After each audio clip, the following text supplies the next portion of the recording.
I still remember the exact moment my phone lit up at 5:14 p.m. on January 29th, 2025. My screen blinked with her name, Aisha, with a notification that read, "Landing in 20 minutes." Then silence. Minutes passed, then hours. I kept glancing at that message, clinging to it like a lifeline in the dark. Her American Airlines flight, Flight 5342, had collided mid-air with a Black Hawk helicopter over the Potomac River as it approached Ronald Reagan National Airport, killing all 67 souls aboard both aircraft. I called her number repeatedly. Each attempt ended in the cold, familiar voice of the automated system.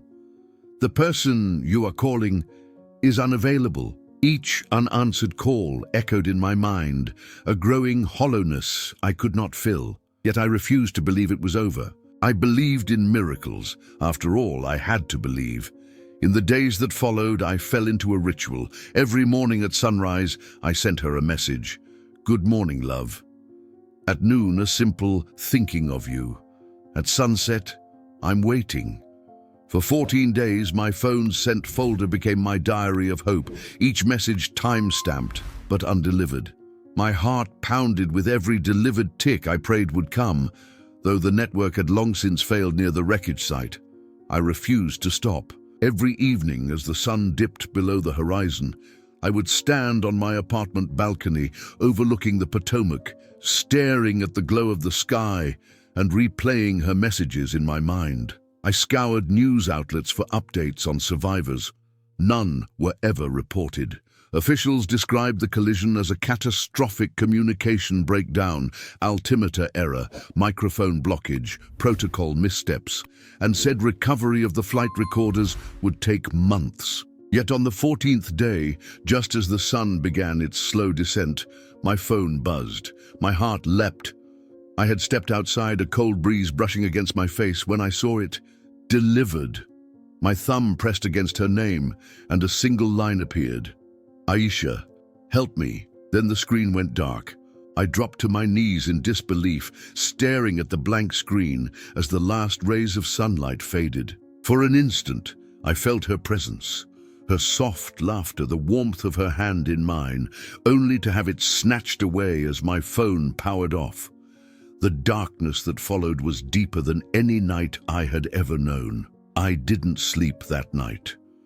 Instead, I dug into every resource I could find.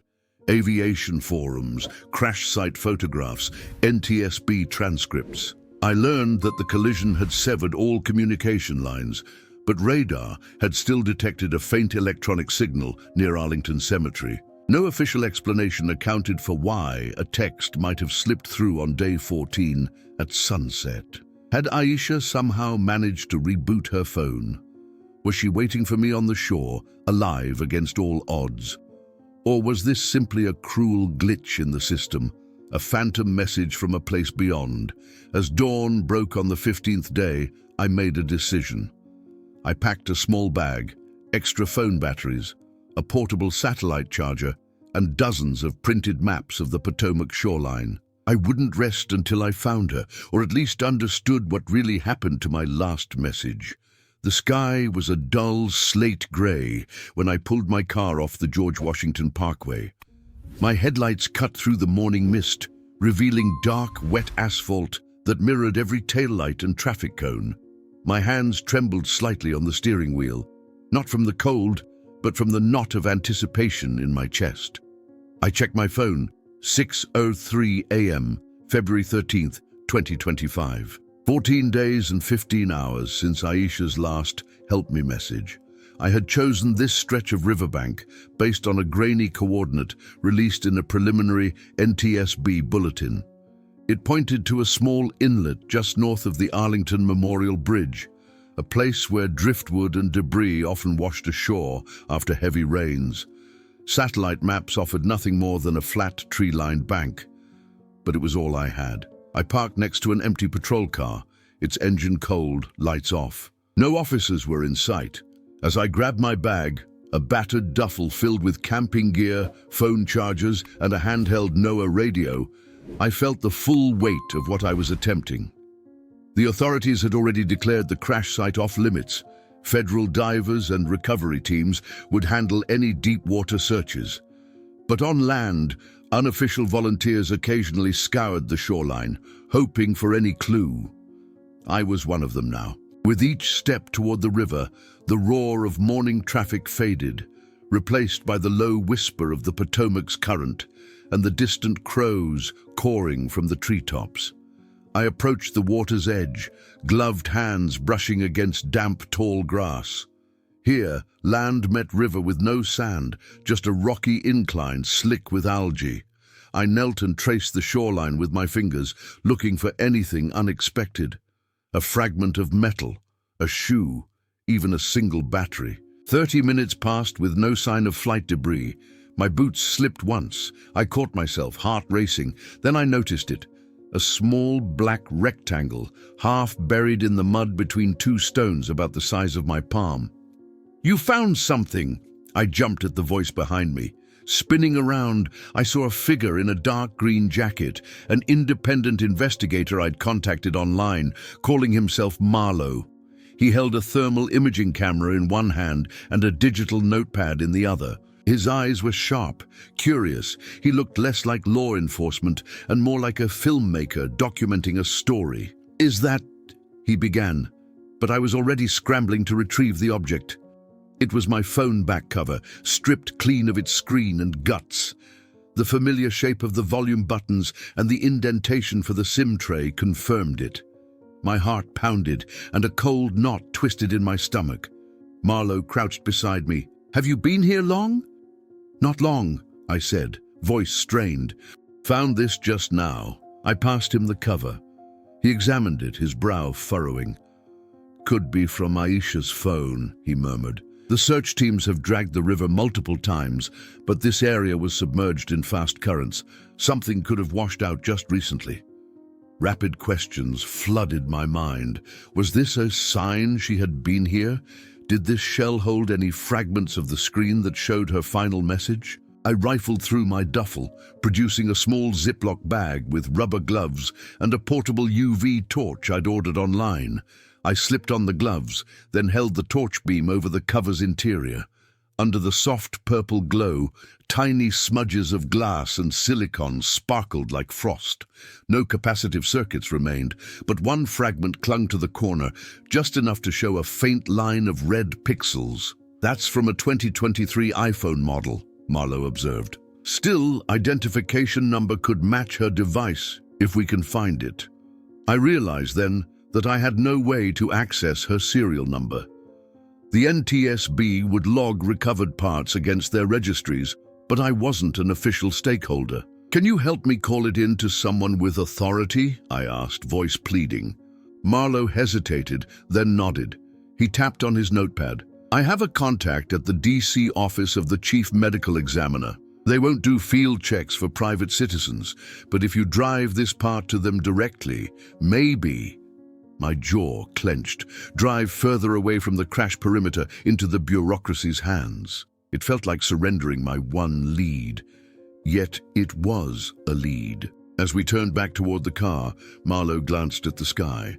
The mist had lifted, revealing pale blue above the skyline. I felt a curious mix of hope and dread.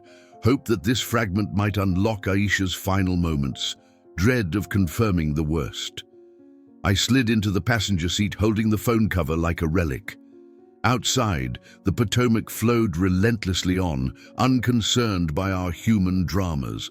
I wondered how many stories its depths concealed, and whether Aisha's voice still lingered among them. "Ready?" Marlowe asked, starting the engine. I took a steady breath. "Ready." The taxi wound its way through the morning traffic toward the office of the chief medical examiner, the grey facade of the building looming ahead like an ancient mausoleum. I sat in the back seat, cradling the cracked phone cover as though it were the last fragment of Aisha's soul. Marlowe paid the driver and led me inside, his thermal camera tucked beneath his coat. The waiting room smelled of antiseptic and stale coffee. A clerk at a small counter glanced up, expression neutral. Marlowe stepped forward and produced his small digital notepad. "I'm with the DC Independent Investigation Team. We recovered a fragment of a passenger device from the Potomac crash site. We need verification and cataloging. He spoke calmly, but his eyes flicked to me, gauging my resolve. They directed us to a back door. A pale-faced technician in scrubs led us down a corridor dimly lit by fluorescent lights. I held my breath as we entered a high-ceilinged lab, rows of stainless steel tables gleaming under harsh lamps. Several medical examiners in masks and gloves hovered over fragments of metal and burnt plastics, remnants of the flight's wreckage. At the center table, a technician leaned over my phone cover, her gloved hands tracing its edges. She shone a UV lamp across the interior once more. "We'll run this against our inventory logs," she said, voice steady. "If it matches one of the registered devices on Flight 5342, we'll notify the NTSB and contact next of kin." Next of kin. The phrase hit me like a punch. My pulse thundered in my ears. A knot of dread formed in my throat. I swallowed. "Will they tell me the moment they identify it?" She glanced up, expression softening. "Usually within 24 hours. But this fragmentation complicates the scanning. It might take longer." I nodded, feeling both relief and frustration. The waiting began anew, a familiar ache returning as I replayed Aisha's last message, the single line, "Help me." Had she typed those words in the final seconds before the collision? Or had the signal transmitted days later, as if carried on a ghostly current? While the fragment was being processed, Marlowe suggested we visit the Potomac Riverboat dock. Some survivors from Flight 5342 were pulled from the ice-choked water at that dock in 1982, he said, his voice low. "There are families who still meet there every January." I felt a chill.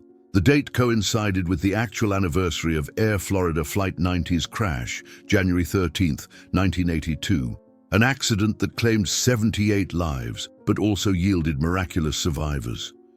He believed that hearing their stories might shed emotional light on my own grief, perhaps help me prepare for the news to come.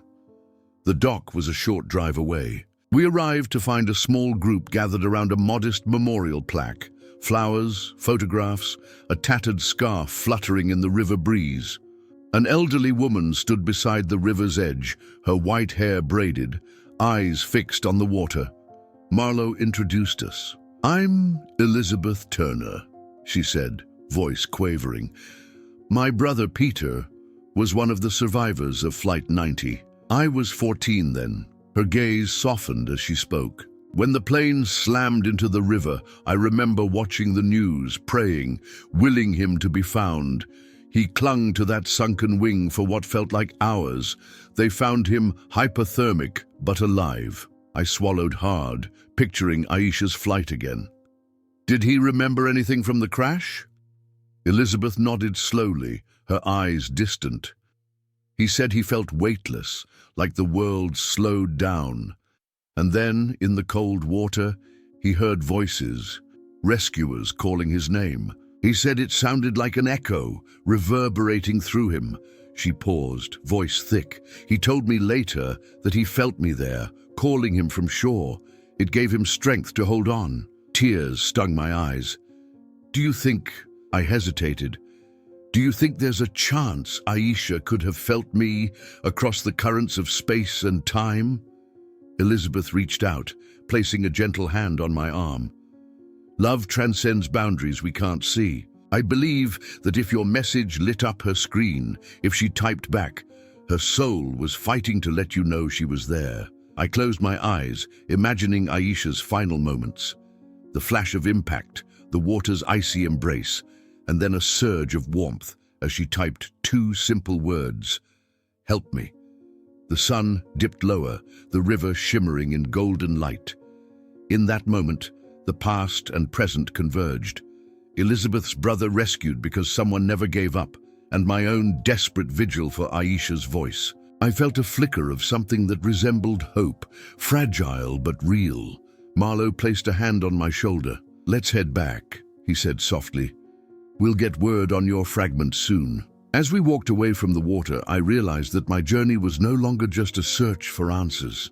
It was a testament to love's endurance, echoing through ice and fire, across currents both physical and digital. Days blended into a haze of half-sleep and desperate hope as I paced the tiny apartment I'd converted into a makeshift command center. Maps of the Potomac's shoreline were tacked to every wall, yellow string crisscrossing coordinates, timestamps, witness statements. My laptop pinged constantly with news alerts, some hopeful, most grim reminders of the official recovery timeline. Flight 5342 debris, largely unrecoverable until spring thaw. NTSB extends investigation, no survivors expected. Yet I refused to accept those bulletins as final. Aisha's last message, "Help me," had been delivered 14 days after the crash. If there was a glitch in the system, an overlooked channel through which one desperate text slipped through, I was determined to find it. On the morning of February 16, exactly 3 days after discovering her phone cover, my phone rang at 8:47 a.m. The caller ID displayed a Washington, D.C. area code I didn't recognize. My heart lurched. "Mr. Carter," said a calm female voice, "this is Special Agent Ramirez with the NTSB Office of Family Affairs." I sank onto the edge of my bed and gripped the phone so tightly my knuckles whitened. "We've completed analysis of the electronic fragment you provided," she continued. "It has been positively identified as part of Ms. Aisha Hassan's iPhone 13 Pro Max. We have matched the serial numbers recorded in our avionics registry." My pulse pounded like a drum in my ears. It's her phone?" I barely dared to exhale. "Correct. The fragment you recovered is the SIM tray housing, which carried the device's unique identifier. We've already notified Ms. Hassan's next of kin. I am calling you because we also recovered an incomplete data log from the network carrier. It appears that Ms. Hassan's last outgoing message was sent at 5:17 p.m. on January 29th, 2025, 3 minutes after your text timestamp of 5:14 p.m. The carrier logs indicate that the message was queued in their system and only pushed to delivery when the local cell tower nodes regained partial connectivity at sunset on February 12th. Your message and hers crossed paths in that brief window. I closed my eyes, struggling to process the impossibility of it. 2 messages, trapped in digital limbo, finally released in the fading light of a winter day. My voice trembled. So, she really did send it. She tried to reach me? She did, Agent Ramirez confirmed softly. The full content of her message was not recovered from the network logs, only the delivery event. We are compiling everything into our final report, which will be available to you once the investigation concludes. I understand how important this is to you. I'm sorry for your loss, Mr. Carter. Her words echoed in the hollow space of grief inside me.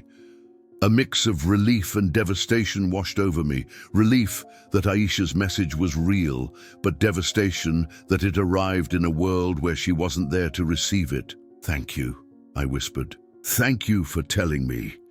After hanging up, I sat motionless for a long time, staring at the wall where my phone cover lay pinned above a photo of her smiling in the sun at Virginia Beach. The truth was finally out. Aisha had reached for me in her final moments, using every scrap of strength she had. But even with confirmation from the NTSB, the question gnawed at me. What had she meant by "help me"? Was it a plea for rescue that never came? Or a reach across dimensions, a cry that transcended the physical, seeking solace in the only person she knew would answer? I knew I couldn't stay here, frozen in grief. The investigation would continue for months. Wreckage divers, black box retrieval, cross-communications audits. But my role was already defined. I had to honor her last words by seeking out every possible clue to her experience. That afternoon, I gathered my gear again, this time loading it into the trunk of my car for a different kind of search. I drove south along the river to Gravelly Point Park, a small peninsula under the flight path of incoming traffic. Locals sometimes found charred fragments there after small-scale bird strike incidents or emergency drop-offs.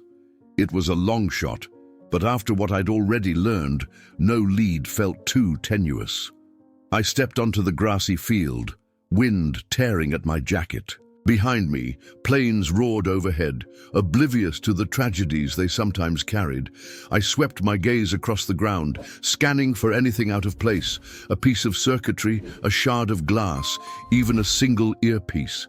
Each foot of earth I covered felt sacred, as if the land itself might preserve a trace of her presence. Hours passed, and my pockets remained empty.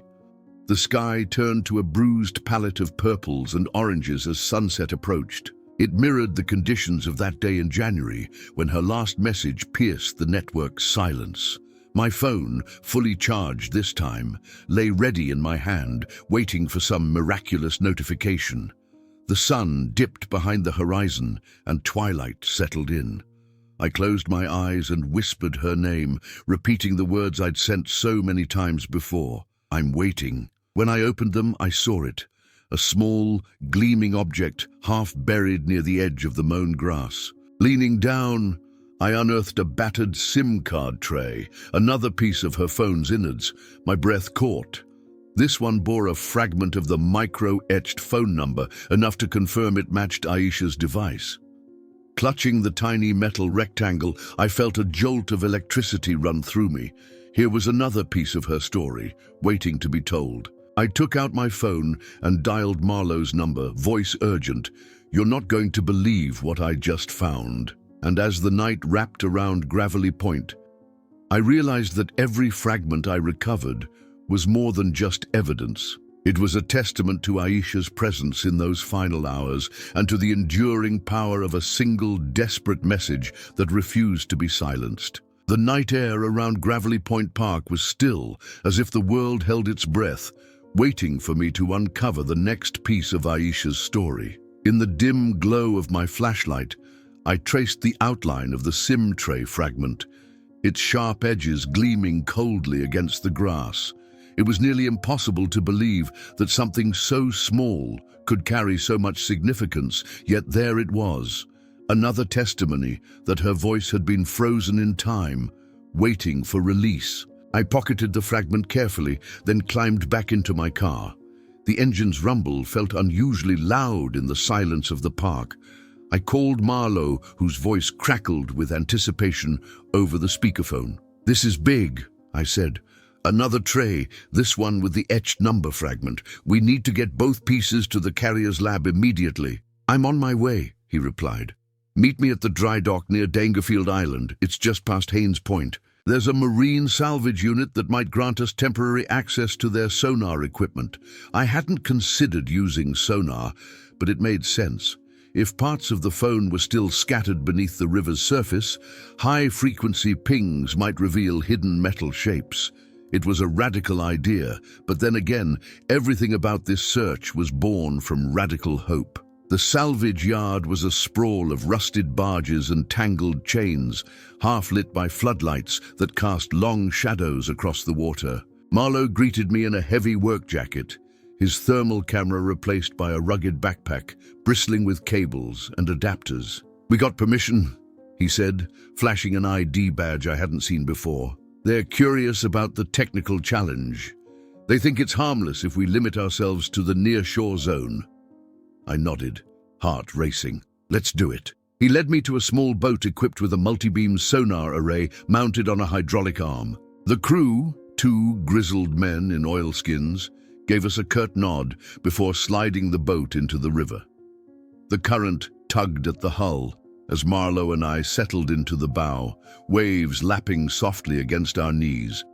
He powered up a rugged laptop connected to the sonar unit. A crosshair cursor appeared over a topographical map of the riverbed. "We start here," he said, pointing to a silted trench about 50 meters off the shoreline. "This area sees heavy sediment deposits. Debris from the crash could have settled down there in the days after." I swallowed hard and handed him the SIM fragments. "I want to follow them to their resting place," I whispered. My voice trembled with a mixture of dread and determination. Marlowe secured the fragments in waterproof pouches before attaching them to a tethered stainless steel basket, weighing down the fragments so they would sink directly to the riverbed. As he clicked the basket into place, I feared the moment when the pieces would slip from sight. The boat drifted slowly into position. A low hum filled the air as the sonar pulses began. Tiny blips appeared on the screen: rocks, discarded fishing gear, clusters of reeds. The sonar's resolution was incredible. I could almost imagine what each object felt like beneath its muddy coating. "Here," Marlowe said, drawing a square around a pair of bright reflections on the screen that matched the theoretical size of our basket.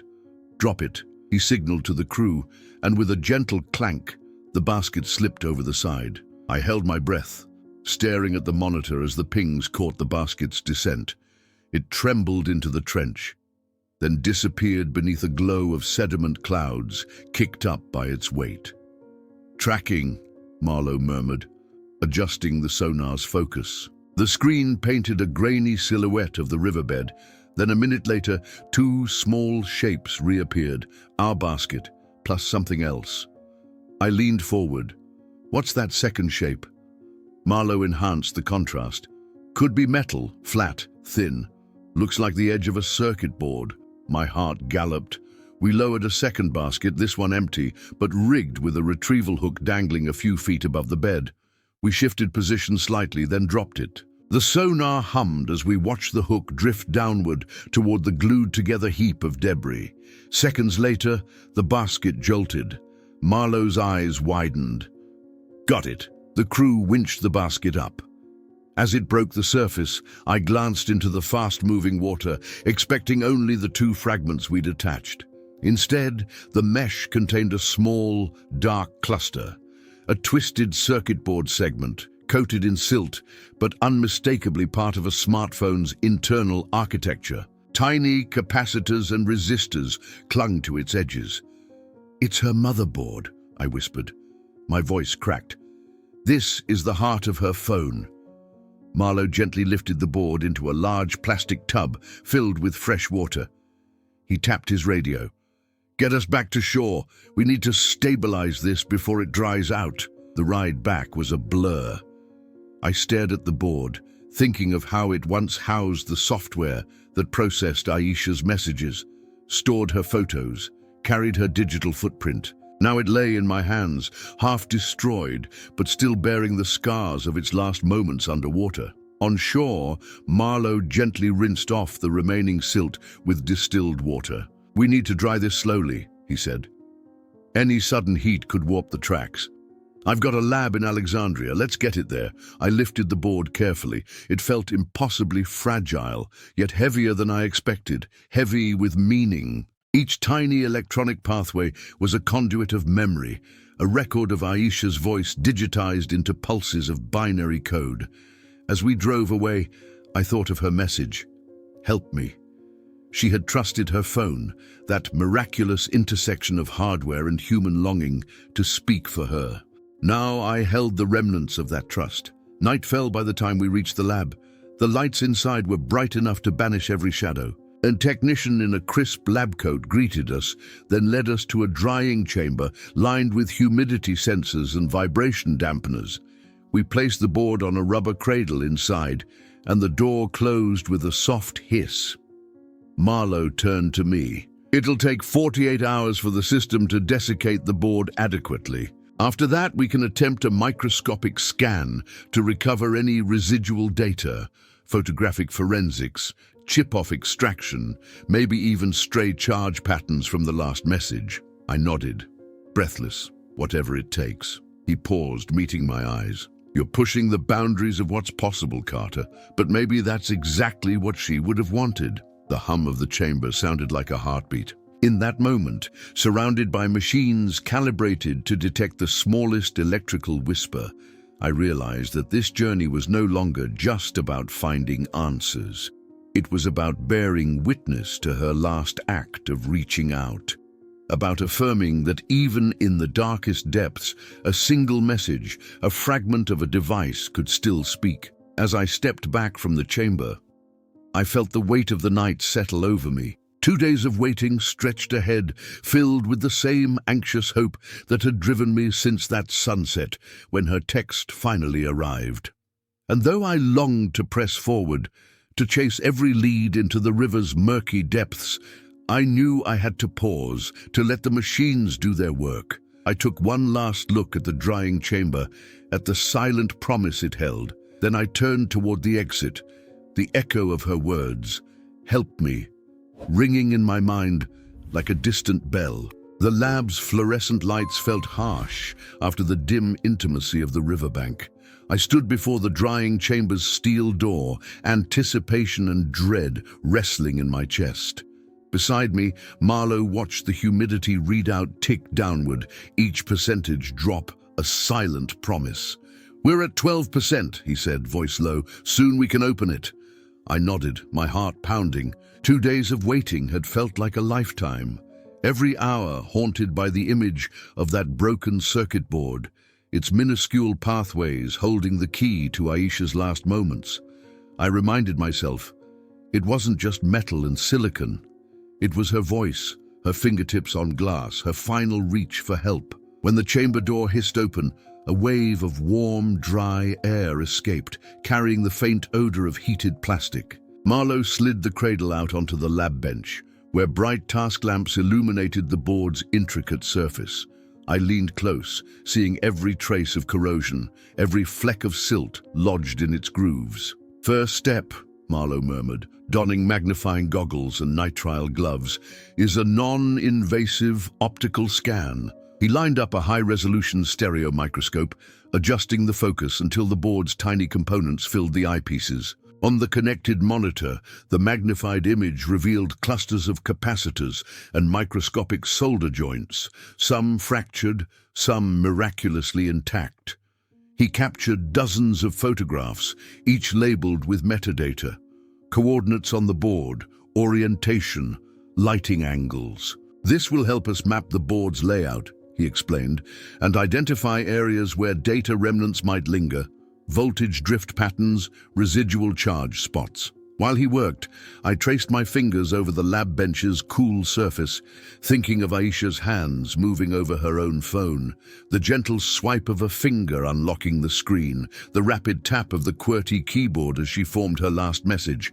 Had she paused before hitting send, taking a final breath? Or had the collision jolted her hand, her finger landing on the virtual keyboard in instinctive urgency? Marlowe moved aside to a nearby console.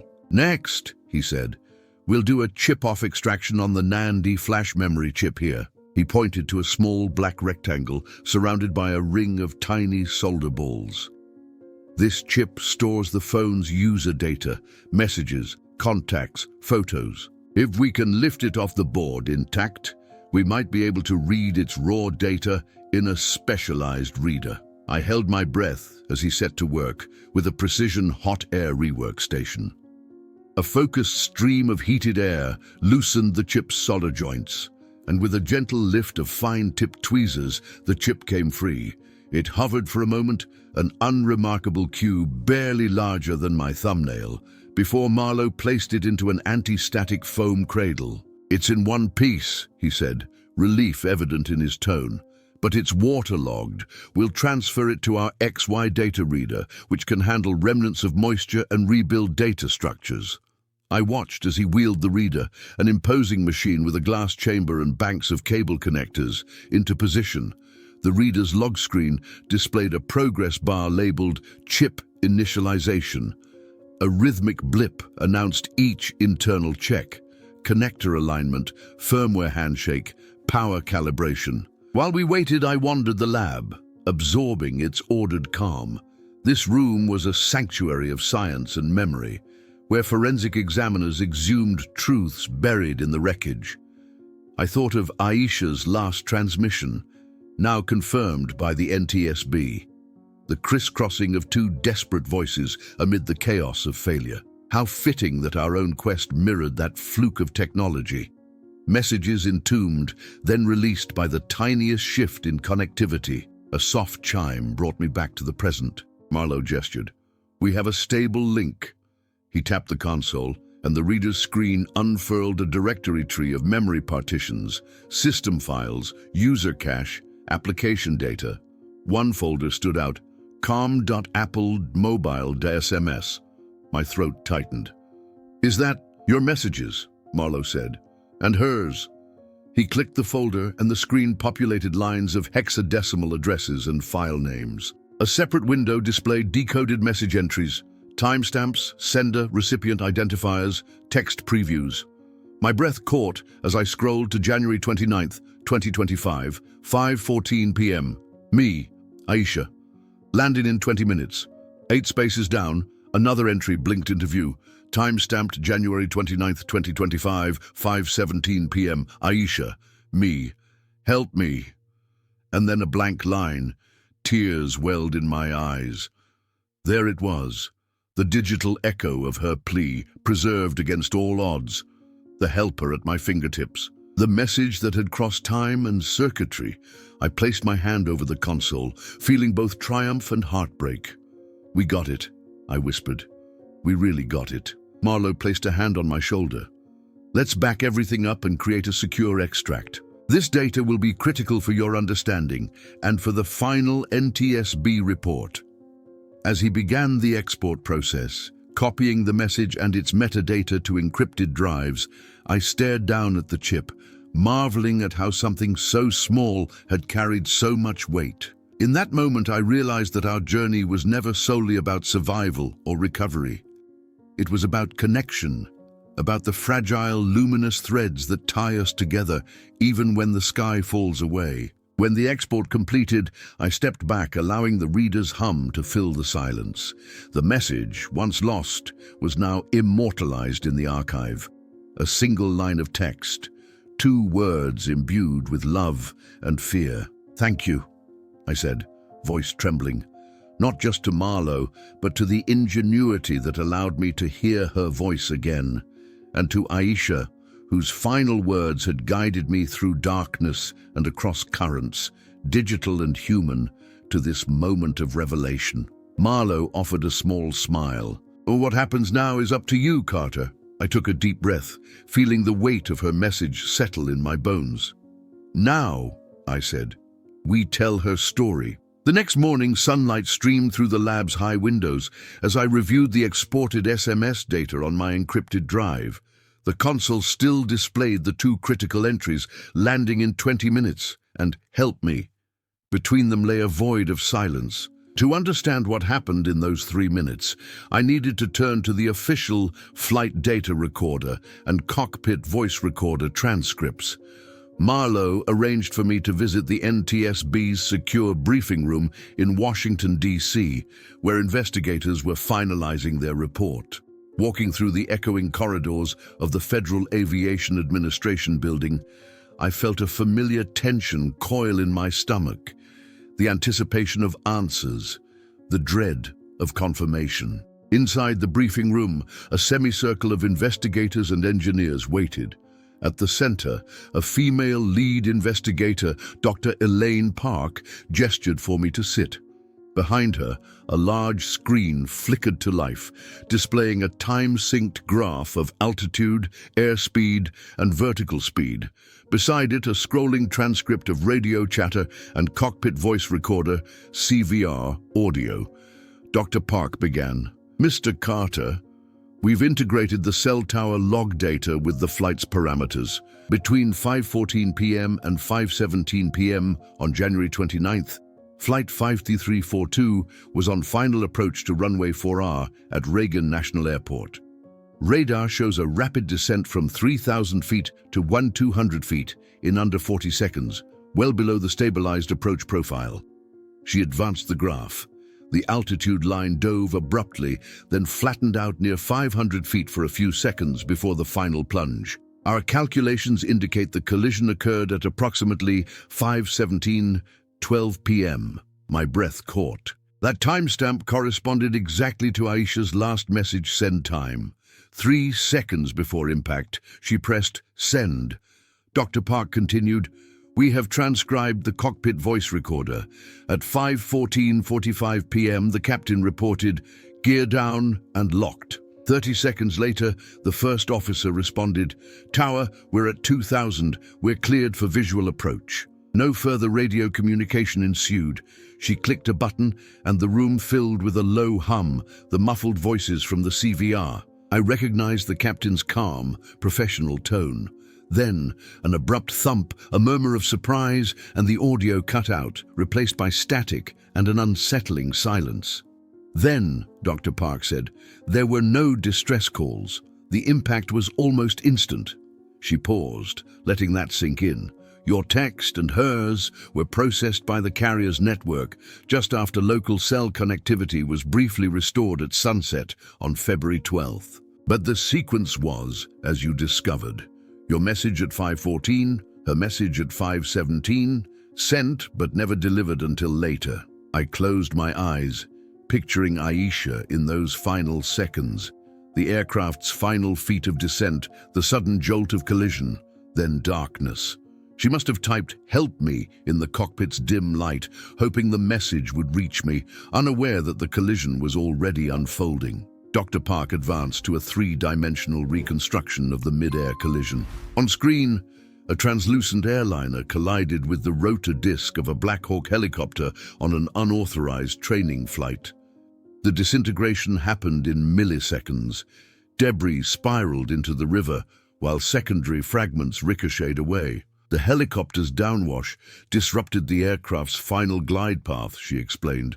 Sensors show an unexpected lateral force moments before impact. The crew never had time to react. My heart ached at the cruelty of those last instants. Aisha had sat strapped into her seat, thinking they were moments from a routine landing, unaware that fate had conspired with mechanical error and miscommunication. And yet, she found the strength, real or instinctive, to type those two words. After the briefing, I lingered in the empty hallway. The empirical data painted a clinical picture of failure, but the human element lay in Aisha's final act of reaching out. Her message was a tether thrown into the void, a last affirmation of hope. Back at my apartment, I placed the recovered phone fragments on my desk beneath a desk lamp. In the dim glow, the wrecked motherboard, SIM trays, and fragments of Aisha's device formed a silent shrine.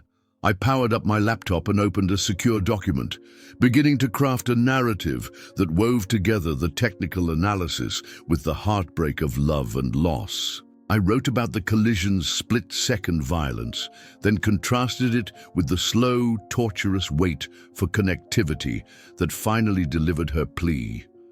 I described the river's indifferent current, the sonar pings, and the forensic minutiae of chip-off extractions. But most of all, I wrote about Aisha, the vibrant woman who once texted me from 35,000 feet, whose final words crackled through the network like a beacon in the dark. As I typed, I realized this story was larger than any investigation report. It was a testament to the way our voices can transcend the limitations of flesh and metal, how messages can outlast moments, reaching across broken circuits and shattered lives. By the time I leaned back, the document was several pages long, a detailed synthesis of facts and emotions. The sun had set again, and the Potomac's distant roar drifted through my open window. I closed my eyes, whispered, "I'm waiting," and felt Aisha's presence in the fading light. This chapter of the truth was complete, but the story still had 4 chapters to go. In the days following the NTSB briefing, I found myself drawn back to the places that shaped Aisha's final journey.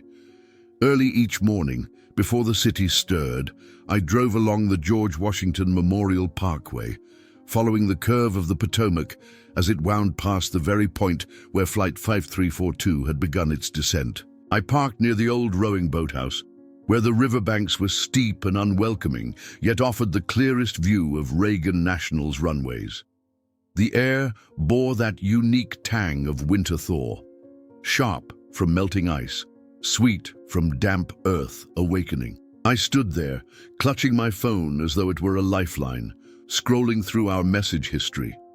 Every delivered checkmark felt like a heartbeat, proof that she had been here, that her voice had persisted. The silence that followed each scroll was thunderous, filled with the echo of her last words. One afternoon, I returned to Gravelly Point Park, where the roar of overhead aircraft contrasted with the subtle symphony of nature below. Pilots banked their planes sharply over the river, oblivious to the tragedy that had unfolded beneath their wings. I watched a military jet trail vapor across a cerulean sky, imagining the lives inside those cockpits, the split-second decisions that separated routine from disaster.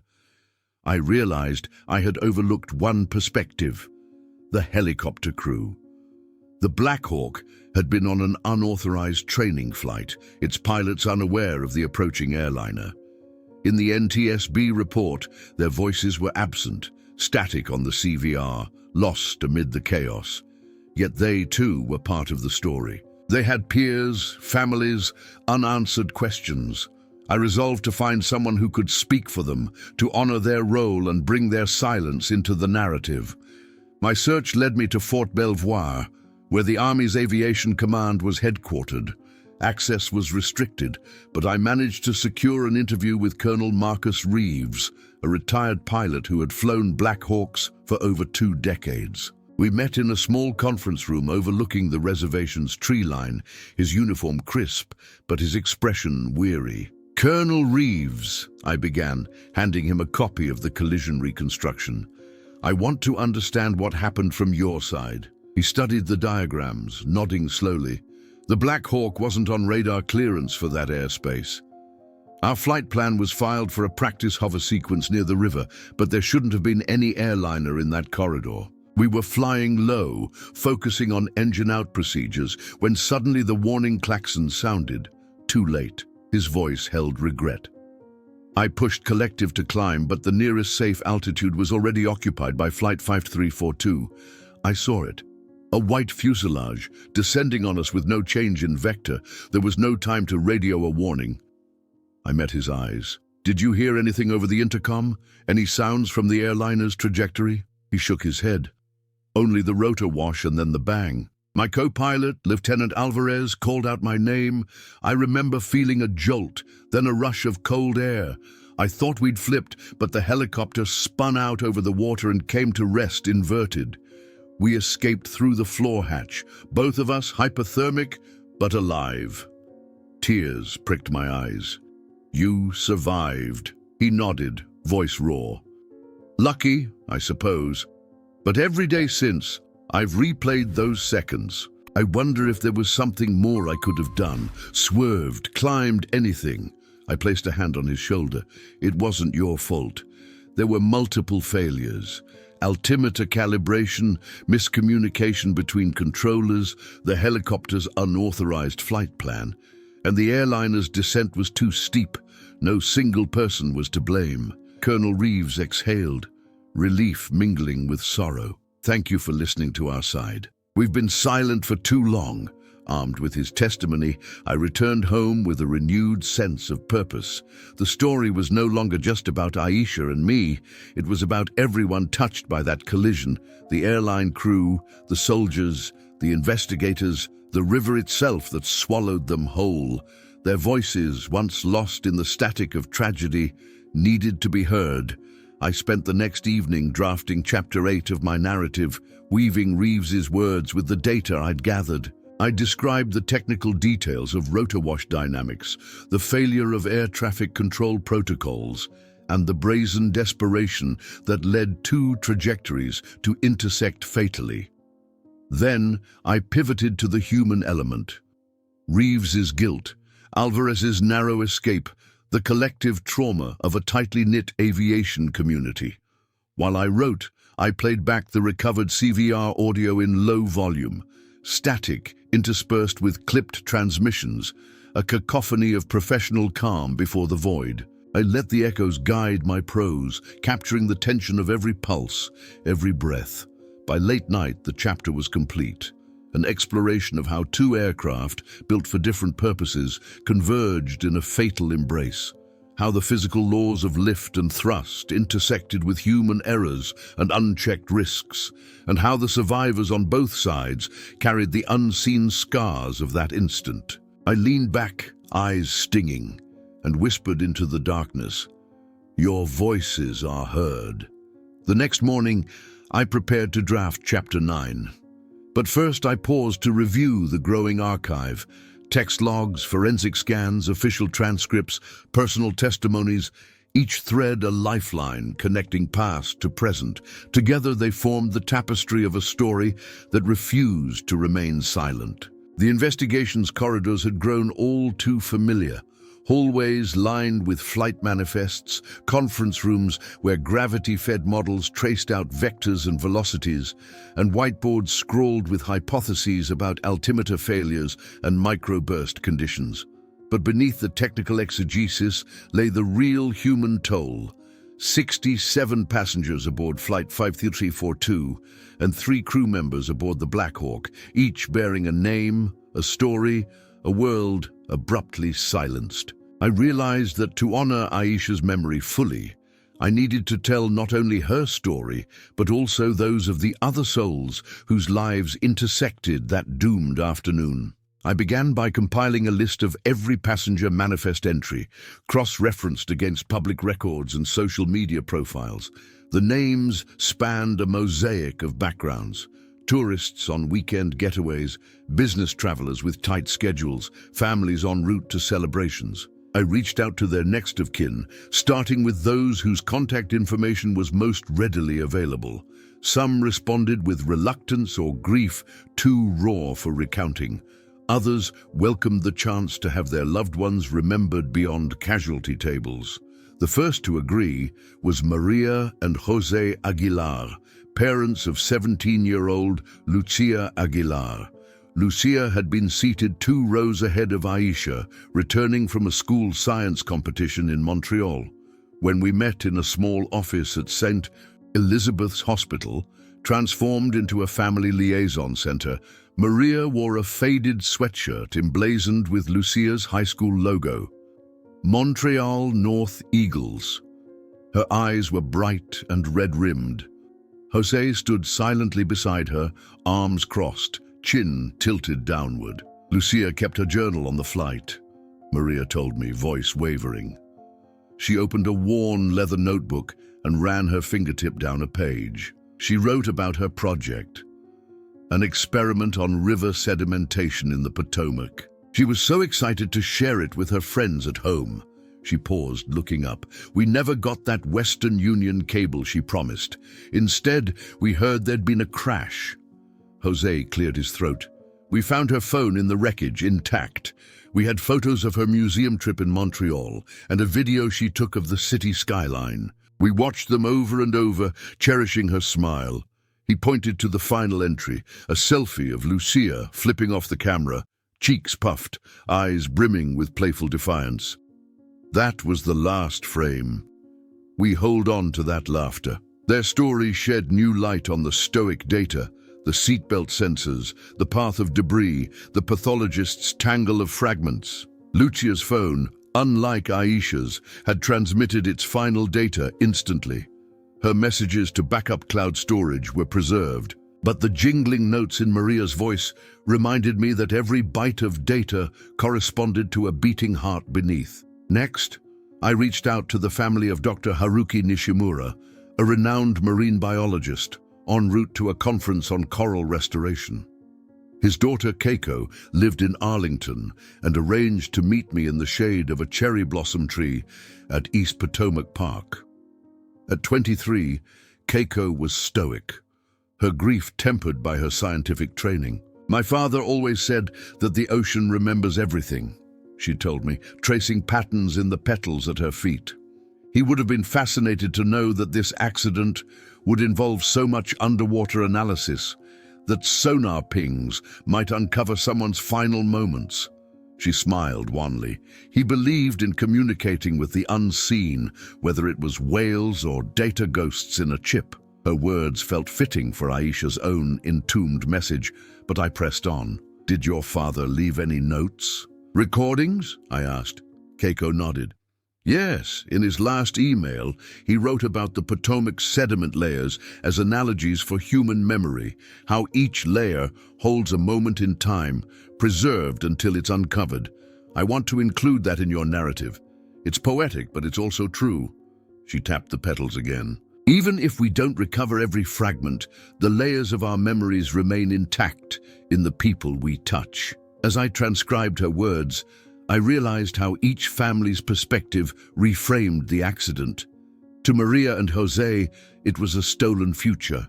To Keiko, a sediment of memory waiting to be dredged. To Aisha, it had been a channel for her final cry. I began weaving these testimonies together, contrasting the payload of personal artifacts, journals, selfies, emails, with the methodical dissection of metal and microchips. That afternoon, I returned to my makeshift command center, empty coffee mugs and NTSB briefs spread out like battle maps.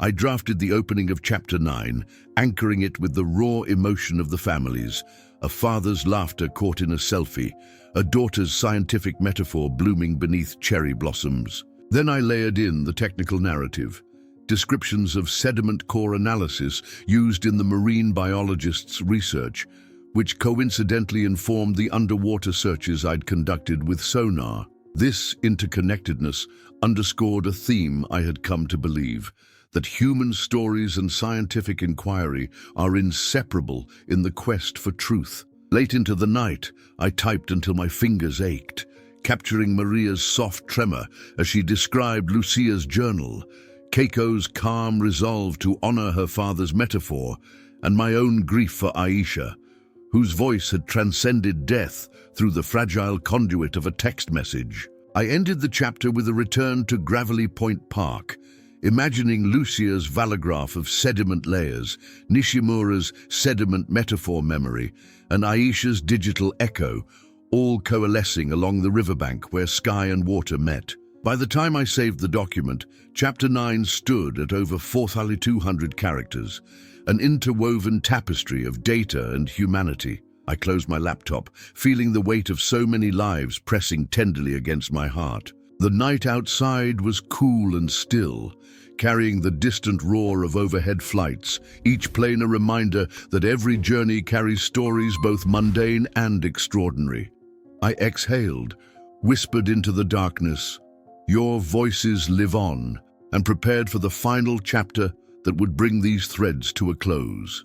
The river's depths seemed endless as the dive team readied their gear at dawn. Under the pale light of a winter sun, they loaded air tanks, sealed dry suits, and checked oxygen regulators with the precision of surgeons preparing for an operation. I stood on the concrete bank at Gravelly Point Park, wrapped in layers against the chill, clutching a small lantern whose golden glow felt like a talisman of hope. Marlowe had secured permission from the U.S. Coast Guard for a limited underwater recovery in the area where our sonar sweep had indicated additional debris fields. Officially, the NTSB's Marine Division was conducting the deep water search, but their priority was black box recovery. We had convinced them to spare us a single shallow dive team, volunteer archaeologists and certified wreck divers, to look specifically for personal artifacts, anything unclaimed that might shed light on the human stories lost beneath the currents. The boat drifted into position, anchored by concrete blocks, waited at the riverbed. A cluster of yellow buoys bobbed over the target zone, each marking a sonar hotspot identified the evening before. The head diver, Lieutenant Rachel Coleman, peered through her mask and gave me an encouraging nod. "Ready when you are, Mr. Carter," she said over the comms, voice crackling through the speaker in my helmet. I exhaled, trying to calm the flutter of my heart. There was a surgical calm in her eyes that belied the risk she was taking. She slipped into the water first, her silhouette disappearing under the gray surface.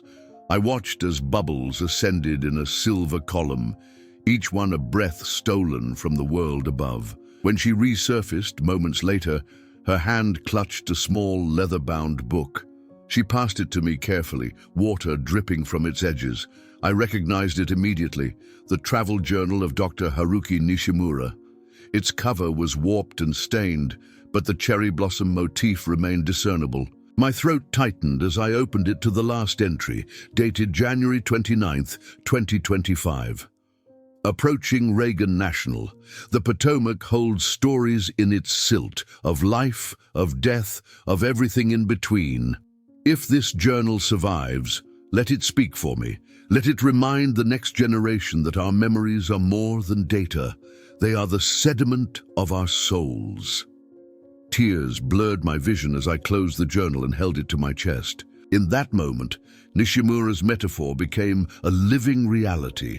The river had preserved his words, cradled by its currents, until we unearthed them. Behind me, Marlowe had drawn a second buoy closer to shore, indicating another sonar ping. Coleman dove again, and my eyes never left the water. Minutes later, she surfaced with a battered leather wallet, its zipper broken, but the contents inside intact. I peeled it open, photographs, a driver's license, a crumpled boarding pass for Aisha's flight. Inside was a snapshot of Aisha, laughing under city lights, hair tousled by a breeze I could almost feel, and tucked behind the license photo was a single folded scrap of paper. My hands shook as I opened it. Her handwriting, elongated and elegant. I love you. If this reaches you, know that my last thought was of you. My breath caught. Though her digital plea had reached me in text form, this physical echo, preserved beneath the water, felt like the purest testament to her love. It was not bytes or pixels. It was graphite on paper, a tangible imprint of her heart. Coleman's voice crackled. Another find. She held up a child-stuffed lion, its fabric mottled but its button eyes intact. I recognized it immediately as the comfort toy of little Lucia Aguilar, lost with her in that final descent.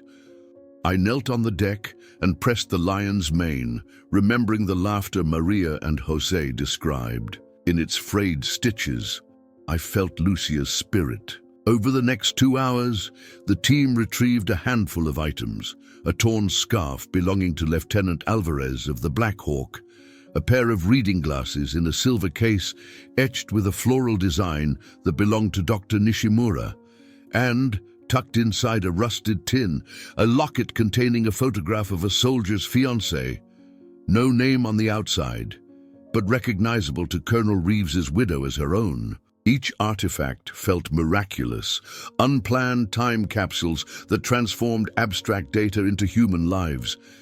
And each item deepened my conviction that this story demanded more than a dry recounting of events. It demanded the resurrection of voices, long silenced. When the dive concluded, I spread the recovered items on a tarp laid across the boat's bow, arranging them with reverence. Coleman and her team looked on quietly, understanding that they had done more than retrieve wreckage. They had retrieved memories. As the sun dipped toward the horizon, I gathered the journal, the scrapbook of artifacts, and the pieces of Aisha's phone fragments kept safely in waterproof pouches. I whispered a promise into the wind.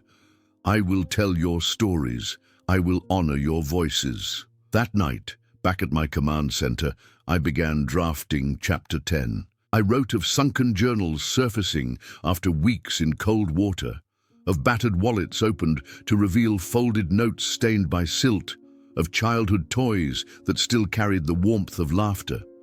I wove these discoveries into the broader narrative of mid-air collisions and forensic dives. But at the heart of the chapter lay the simple truth that beneath every technical report lies a person with hopes, dreams, and a voice yearning to be heard. By the time I saved the chapter, I felt a quiet peace settle over me. The recovered artifacts were more than evidence. They were the sediment layers of human lives, unearthed by patience, technology, and love. I closed my notebook and looked out the window at the dark river, its surface smooth and inscrutable. In its depths lay memories that had waited weeks to be heard. Now their voices would echo in the pages I wrote, joining Aisha's final message in a testament to the enduring power of human connection. The weeks that followed the deep water dives felt surreal, as if the Potomac had momentarily relinquished its secrets and then retreated into its silent depths once more. I spent my days huddled over court documents, legislative drafts, and aviation safety proposals, driven by the conviction that the lives lost on January 29, 2025, and the bravery of those who survived must serve as catalysts for change. Aisha's voice, "Help me," reminded me that every plea can become a rallying cry for prevention and reform. I started by forming the Flight 5342 Families Coalition, an informal assembly of bereaved relatives, survivors, and aviation professionals united by a shared purpose: to ensure that no family endures the same void born of preventable error. The coalition's first meeting convened at a community center near Reagan National Airport, the room filled with chairs arranged in a circle and placards bearing the names of each victim: Aisha Hassan, Lucia Aguilar, Dr. Haruki Nishimura, Lieutenant Alvarez, Colonel Marcus Reeves's co-pilot, and dozens more. Maria and Jose Aguilar sat side by side, clutching their daughter's stuffed lion as though it were a talisman. Keiko Nishimura offered a measured calm, her notebook open to pages adorned with her father's sediment metaphors. Representatives from American Airlines, the U.S. Army's Aviation Command, and the NTSB were present not as officials, but as listeners, there to hear testimonies of heartbreak and to learn from them. I opened the meeting with Aisha's final message displayed on a projector: "Help me." The room fell silent, eyes riveted on the two words that had defied time and tragedy. Then, in that hush, voices began to rise, some trembling, some resolute. "Help me," echoed Maria, her voice breaking.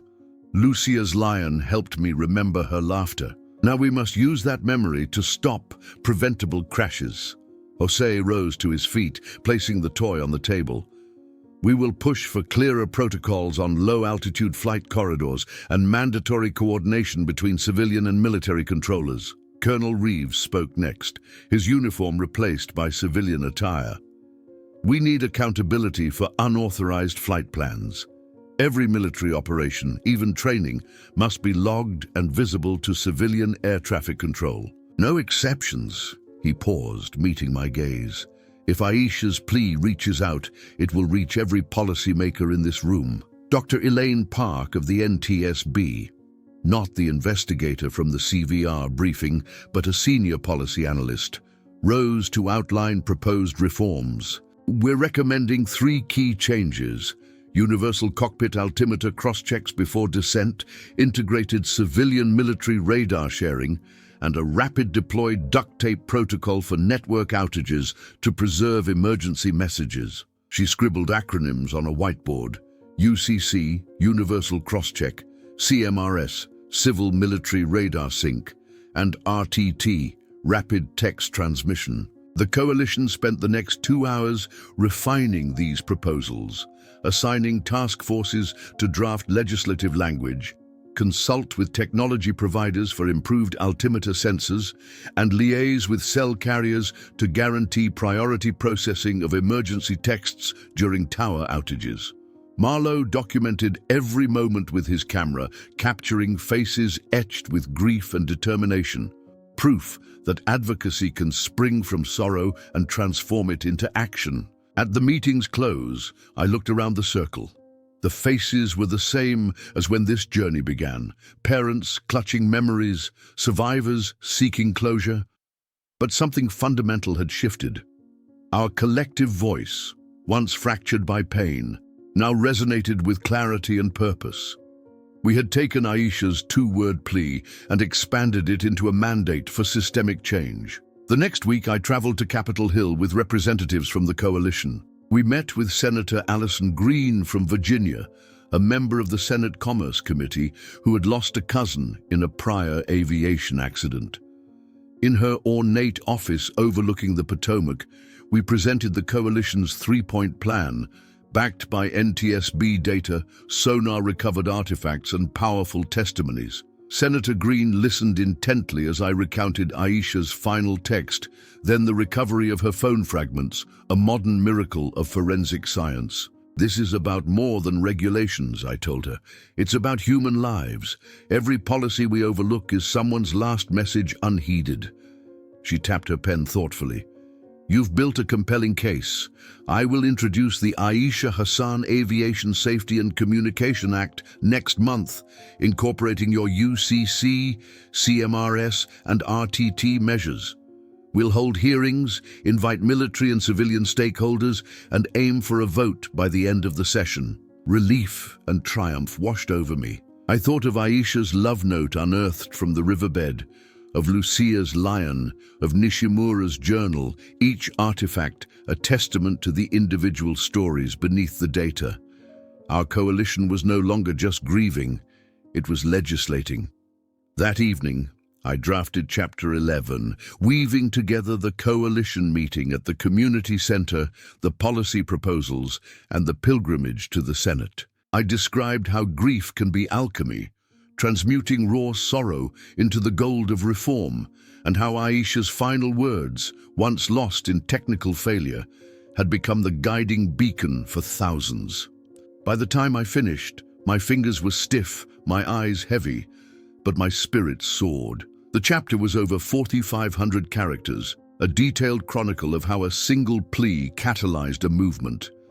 I saved the draft and stepped outside into the crisp night.